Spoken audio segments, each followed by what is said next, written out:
고리아 선교방송을 시청하시는 시청자 여러분, 한 주간도 주님의 은혜 가운데 평안하셨습니까?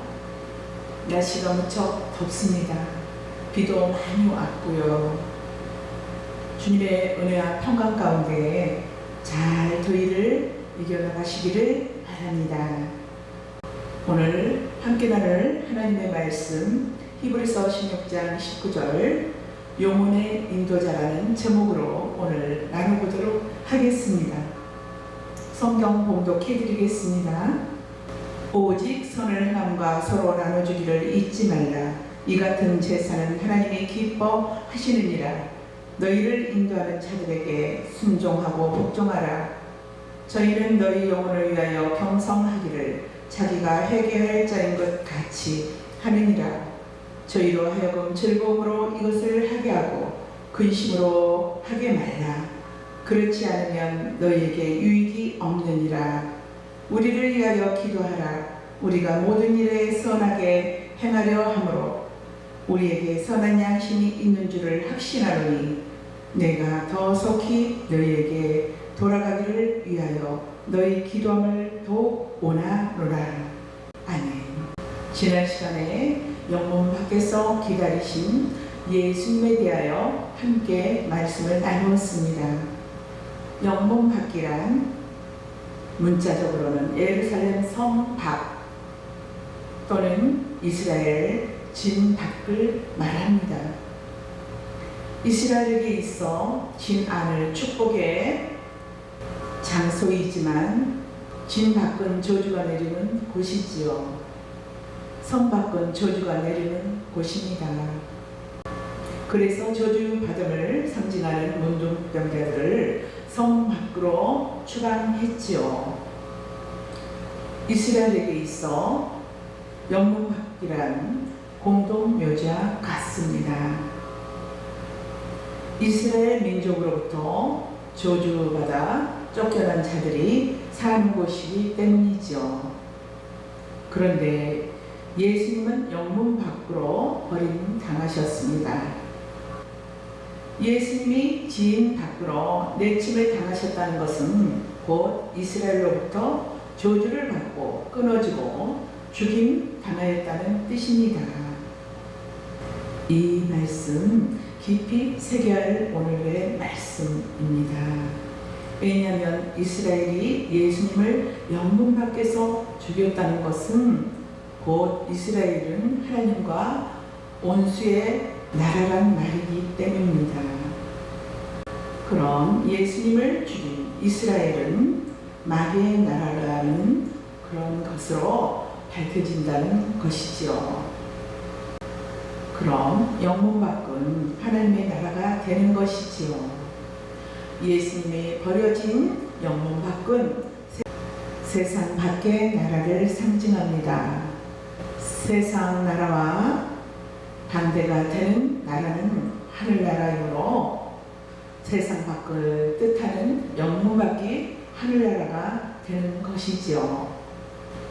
그래서 히브리서 기자는 우리 성도들에게 예수가 버려진 영문 밖으로 나가라 하는 것입니다. 왜냐하면 그곳에 하늘나라가 있기 때문에 예수님이 계신 곳이 하늘나라예요.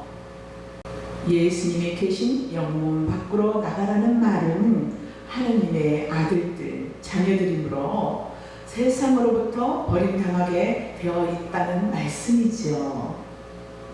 예수님께서 이스라엘로부터 버림당한 것은 세상에 속하지 아니하였기 때문입니다. 그럼 성도들에게 예수님이 계신 영문 밖으로 나가자는 것은 성도 역시 세상에 속한 자가 아니라는 뜻이지요. 즉 성도의 소속은 이 세상 밖이라는 것을 말씀하고 있습니다. 예수님은 빛이고 생명이고 이 세상은 어둠이고 죽은 곳 생명이 없는 것을 말하지요. 육적으로 보면 영문 밖은 저주받은 죽음의 세계이고 영적으로 보면 영문 밖은 축복을 받은 영생의 세계인 것입니다. 예수님의 십자가는 인간의 보기에는 역설적이지요. 인간적으로 보면 저주받은 것인데 하나님 쪽에서 보면 복이라는 말씀입니다. 이 복이 없으면 실족하게 되지요. 예수님은 십자가에서 죽으셨죠. 하지만 영적으로 보면 영생입니다. 예수님이 영문 밖에서 기다리신다는 것은 천국에서 기다린다는 말씀이지요. 영문 밖이 곧 천국이고 구원의 장소란 말입니다. 그럼 예수님이 계시는 생명의 세계로 나아가자는 말씀이지요. 그런데 영문 밖으로 나가되 그 능력을 가지고 나아가자고 합니다. 그 능력이란 예수님의 십자가의 죽으심을 말씀하죠. 예수님이 유대인으로부터 버림당한 이유는 단 한 가지입니다. 그들과 다른 말씀을 하고 다른 가치관으로 살아가기 때문이죠. 예수님께서 법이 지배되는 곳에 은혜를 가지고 오셨습니다. 은혜와 법은 반대적인 구원에 관하여 은혜는 거저주심이고 법은 대가를 말하죠. 그러므로 모든 것이 반대적인 것이므로 부딪히게 되는 것입니다. 유대인은 땅에 속한 나라를 위하여 살면서 무엇을 먹을까, 입을까, 마실까 구하지요. 그렇지만 예수님은 하늘나라를 위하여 사셨지요. 그 능력을 지고 영문 밖으로 나아가자는 것은 세상 것 다 버리라는 말씀입니다. 세상 것에 미련을 두지 말라는 것이지요. 소돔과 고모라가 심판을 받을 때 하나님은 롯에게 뒤를 돌아보지 말라고 한 것처럼 세상을 돌아보지 말라는 것입니다. 이는 세상에 대한 정과 욕심을 십자가에 죽이라는 말씀과 같은 뜻이지요. 갈라디아 5장에서 성도는 날마다 정과 욕심을 십자가에 못 박는 자라고 합니다. 성도는 하늘의 가치관으로 사는 자라는 것을 역설적으로 말씀하고 있습니다. 이 세상은 물질적 가치 기준으로 눈에 보이고 손에 잡히는 것을 쫓아가지요. 사도 요한은 이를 육신의 정욕과 안목의 정욕과 이생의 자랑이라고 했습니다. 사람들은 너나 것 없이 이러한 것들을 붙잡으려고 일생을 경주하고 있지요. 이는 육신의 본능이라 하고 육신은 본능적으로 자기 존재를 보존하고 확장해 가고자 하지요. 이것은 다른 말로 자기 흔적을 남기기 또는 자기 세계관을 넓혀간다고 하죠. 탕자의 비유에서 맏아들처럼 아버지의 명을 하나라도 힘없이 지켜왔다는 자기 공로가 담긴 이력서를 써간다는 뜻입니다. 난 아버지의 명을 하나도 어김없이 지켜왔다는 자기 의의를 쌓아가는 것이지요. 인간이란 자랑스러운 것을 남에게 자랑하고 싶어하고 수치스러운 일은 감추고자 하죠. 이것을 자기 의쌓기를 하는 것이라고 합니다. 우리들의 본성은 세상 가치를 버려두지 않아 난 이것을 포기할 수 없는 죄인이라는 것을 말씀으로 깨달아 알아가게 되지요. 이는 우리의 구원이 하나님의 은혜로 남기고자 하기 때문입니다. 우리는 영문 밖으로 나가라고 해도 우리는 자발적으로 예수님이 계신 영문 밖으로 나가는 것은 불가능한 일입니다. 그래서 하나님은 우리의 영혼을 위하여 인도자를 두신 것이지요. 우리는 예루살렘 성 안에서 남에게 인정받고 안락하게 살고 싶어하지 예수님처럼 영문 밖에서 버려지는 삶을 살고 싶어하지 않습니다. 세상에서 잘 살고 싶지 고난받고 싶지 않는다는 말이지요. 그러므로 예수님의 십자가는 우리가 예수님의 뜻과 반대되는 삶을 산다고 항상 우리를 고발하고 있습니다. 세상 살아가는 데 있어서 우리는 내 의를 쌓아가는데 예수님의 십자가는 허물어 무너뜨리는 일을 하지요. 이것이 성도의 신앙생활입니다. 예수님은 영문 밖에서 자신의 물과 피를 다 쏟았어요. 옷도 벗으시고 다 세상 것을 버리셨습니다. 예수님은 영문 안에서 모든 일이 일어나는 일에 있어서 관심이 없습니다. 예수님께서 내 나라는 이 세상에 속한 것이 아니라고 한 것은 나는 영문 안에 세상 일에는 관심이 없다는 말씀입니다. 우리는 세상에 살지만 세상의 주인이 아니라 영원토록 이곳에 머무는 것이 아니라 나그네로 살아가라는 말씀입니다. 영문 안에는 세상이고 영문 밖은 천국이고 영문 안에는 선악과가 있고 영문 밖에는 생명과가 있지요. 영문 밖에는 육신의 정욕과 안목의 정욕과 이생의 자랑거리들이 선악과처럼 보암직하고 먹음직하고 탐스럽게 유혹을 합니다. 영문 안에서 자기의 의지와 상관없이 결국 잡히는 것은 육신의 소욕인 세상에 대한 정과 욕심이지요. 그래서 성도 안에 성령을 보내셔서 영문 밖으로 인도하시는 것이고 하나님께서 교회 안에 인도자들을 두신 것입니다.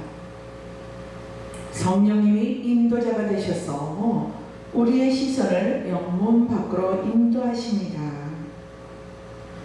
영문 밖에는 누가 계시나요? 십자가에 달리신 예수 그리스도께서 기다리고 계십니다. 그것이 곧 천국이지요. 영문 밖은 세상 것을 다 벗어버리는 곳이지요. 자랑할 것도 없고 자책할 것도 없는 것입니다. 십자가로 나아가라는 것은 자기 자신을 포기한다는 말이에요. 자기 스스로 십자가로 나아가지 못하므로 성령이 보혜사가 되어서 십자가 안으로 인도하십니다. 이 일을 교회에서는 목사님들이 합니다. 그 외에 교사들도 하지요. 하나님은 성도를 위해서 교회 안에 성령의 은사로 세운 목사라는 인도자를 두신 것입니다. 모세처럼 출애굽시킨 것과 같지요. 오늘 본문에 너희를 인도하는 인도자에게 순종하고 복종하라고 합니다. 즐거움으로 하게 하고 근신으로 하게 하지 말라, 그렇게 말씀하십니다. 하나님의 말씀을 가르치는 자에게 근심을 주지 말라는 거예요. 즐거움으로 할 수 있도록 힘을 부어드려야겠죠. 우리의 영혼을 인도하는 자는 오직 예수님뿐입니다. 우리는 모두 양이고 예수님이 목자이지요. 그래서 히브리서 기자는 예수님을 양의 큰 목자라고 합니다. 성경 말씀에 성도와 예수님의 관계를 목자와 양의 관계로 말씀합니다. 이러한 양과 목자 관계를 교회 안에서는 목사와 성도를 예표론적으로 두셨습니다. 그러므로 교회는 성도와 그리스도의 비밀이 담겨져 있는 것입니다. 하나님은 영적 세배의 일을 교회를 통해서 가르치고 있어요. 그래서 교회 안에 영적인 일에 모형적인 제도를 두신 것입니다. 하나님은 교회 안에 예수님의 역할을 보여주는 자들을 세워두셨는데 이들이 목사입니다. 그래서 목사를 은사로 주어진 직분이라고 하지요. 에베소서 4장 7절에서 12절 말씀에 보면 예수님은 자기 피로 이 세상의 교회를 세워주셨습니다. 그리고 예수님은 부활하시고 아버지께로 가셨어요. 예수님은 하늘나라로 가시면서 이 세상에 남겨진 그리스도의 몸된 교회를 위하여 각 사람에게 선물을 주셨지요. 예수님이 주고 가신 선물은 무엇이냐면 어떤 사람은 사도라 직임을 주셨고 어떤 사람은 선지자라 직임을 주셨고 어떤 사람을 복음을 전하는 직임을 주셨고 어떤 사람은 목사와 교사라는 직임을 주셨습니다. 이런 성령의 선물로 직분자들을 주신 것을 성도로 하여금 온전케 하며 봉사의 일을 하게 하여 그리스도의 몸을 세우기 위함이라고 합니다. 성도를 일컬어 그리스도의 몸의 지체라고 하죠. 그리스도의 몸을 세운다는 말은 주님의 뜻을 이루어간다는 말입니다. 개인적인 의미에서는 성도 한 사람 한 사람이 교회이지만 하나님 나라 입장에서는 성도들의 모임이 교회이지요. 그곳이 천국이고 우리는 여기로 부르심을 입었습니다. 성도는 이처럼 예수님의 몸을 위해서 구원된 자들인지요. 성도의 존재의 목적은 그리스도의 몸을 위함입니다. 그리스도의 몸에 종속되어 있는 것을 지체라고 하지요. 지체의 주인은 몸이므로 지체는 몸이 주장을 합니다. 지체를 위한 지체가 아니라 몸을 위한 지체이기 때문에 즉 나를 위한 구원이 아니라 예수님의 몸인 교회를 위한 구원이란 말씀입니다. 내가 교회인 것은 맞지만 그리스도의 몸이라는 교회가 있습니다. 그래서 성도를 성전과 성전을 서로 연결하는 벽돌이라고도 하지요. 그러므로 그리스도의 몸이라는 교회에 붙어 있어야 하는 것입니다. 성경 말씀에 성도를 일컬어 거룩한 제사장이요 하나님 나라라고 하는 것은 내 개인을 위한 자가 아니라 하나님 나라를 위하여 존재하는 자라는 말입니다. 천국을 하나님 나라라고 하는 것은 그리스도의 몸으로서 살아가는 곳이기 때문이지요. 구원은 그리스도의 몸인 교회를 위하여 받은 것이고 이 땅의 천국을 모형하는 교회를 주신 것입니다.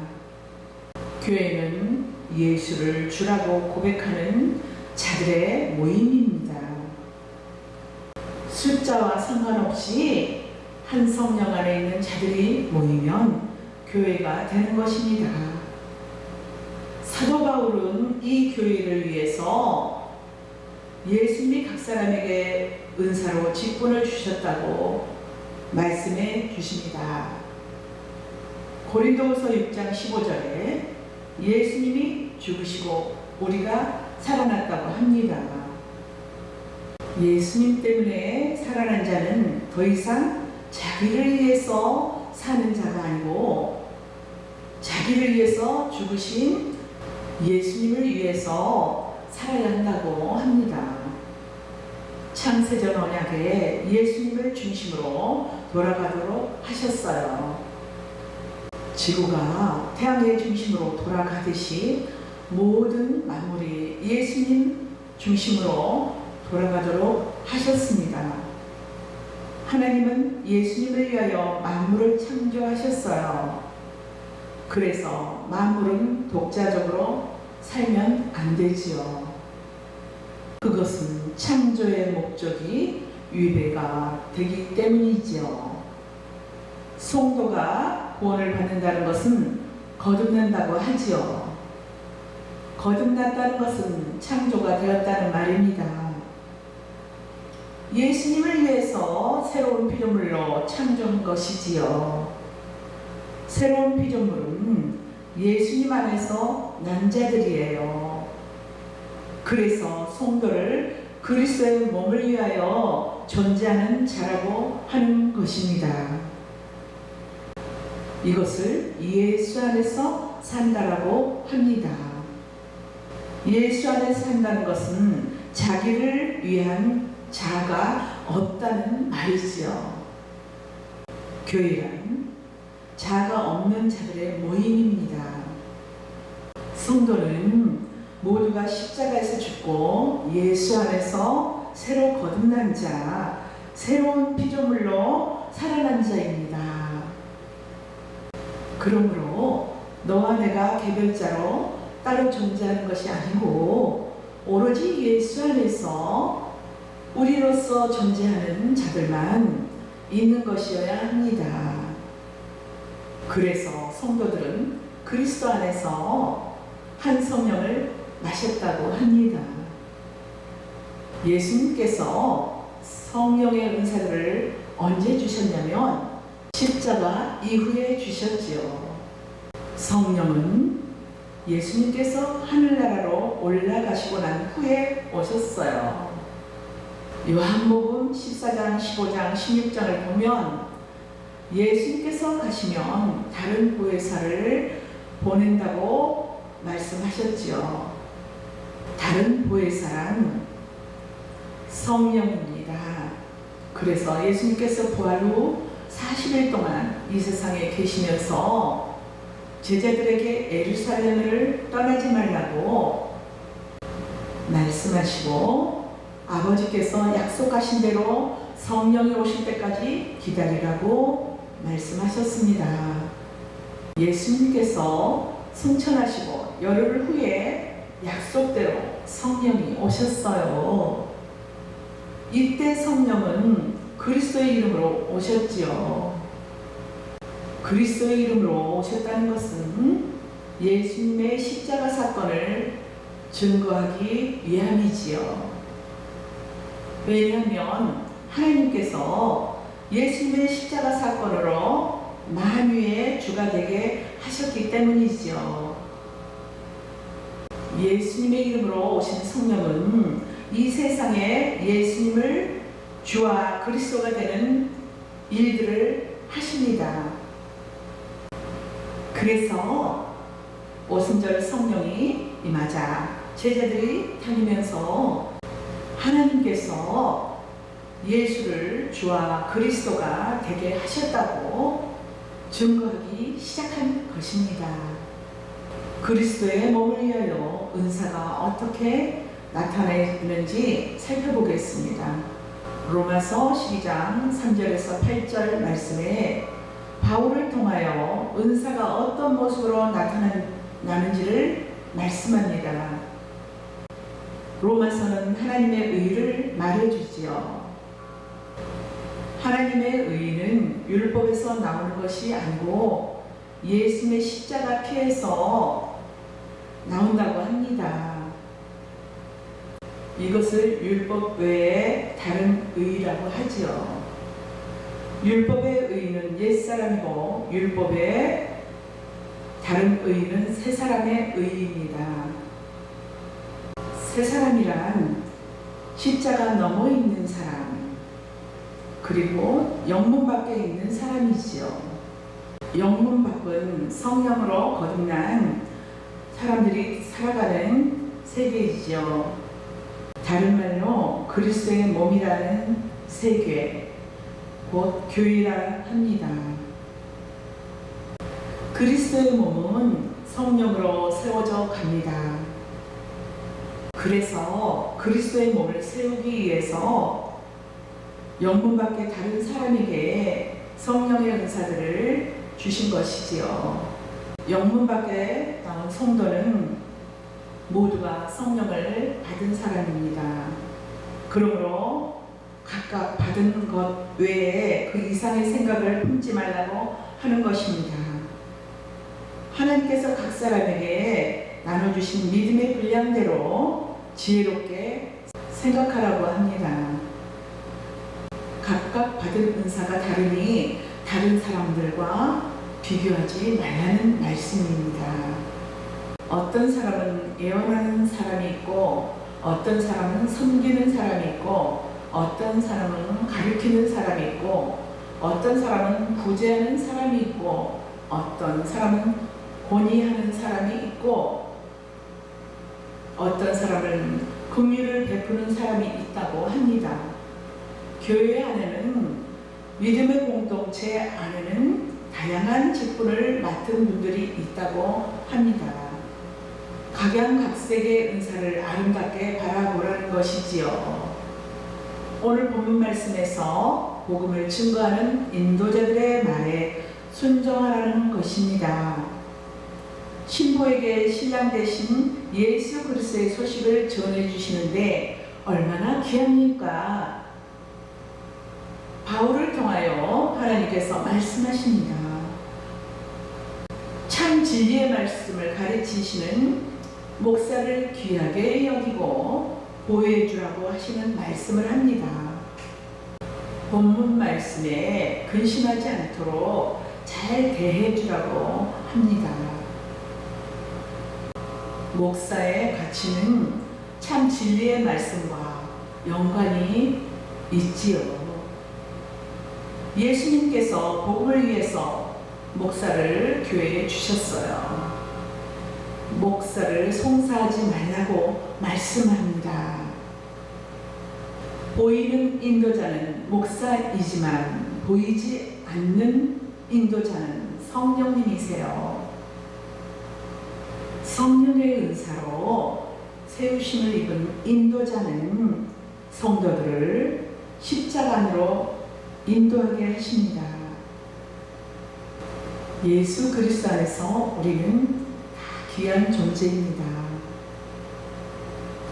말씀을 전하는 저와 말씀을 시청하시는 여러분들은 각양각색의 은사를 귀하게 여기시고 참 인도자를 분별하는 영안이 열리시고 성령이 우리를 영문 밖으로 인도하셔서 십자가 안에서 쉼을 얻게 하시는 예수 그리스도를 늘 찬양하며 영문 밖으로 나아가시기를 축원합니다.